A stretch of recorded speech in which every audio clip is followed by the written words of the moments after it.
আসসালামু আলাইকুম বন্ধুরা। আজ দ্বিতীয় রোজা। একদিন কেটে গেছে, আরেকটি সুযোগ সামনে।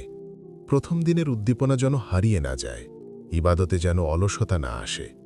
রাসূল সাল্লাল্লাহু আলাইহি ওয়াসাল্লাম বলেছেন, রোজা ঢাল স্বরূপ। সহি বুখারী হাদিস নাম্বার 1894, সহি মুসলিম হাদিস নাম্বার 1151। এই রোজা তোমাকে গুনাহ থেকে বাঁচাবে। এই রোজা তোমার অন্তরকে নরম করবে। আজ শুধু ক্ষুধা তৃষ্ণা নয়, চোখের রোজা, জিহ্বার রোজা, অন্তরের রোজা রাখো।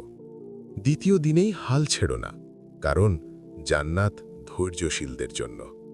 আল্লাহ, তুমি আমাদের দ্বিতীয় রোজা কবুল করো, আমাদের ইবাদতে স্থিরতা দাও এবং পুরো রমজানকে বরকতময় করে দাও। আমিন। আমাদের এই ভিডিওটি ভালো লাগলে লাইক করো, চলুন আলোর দিশাই চ্যানেলটিকে সাবস্ক্রাইব করো ও ফলো করো ফেসবুক এবং ইনস্টাগ্রামে।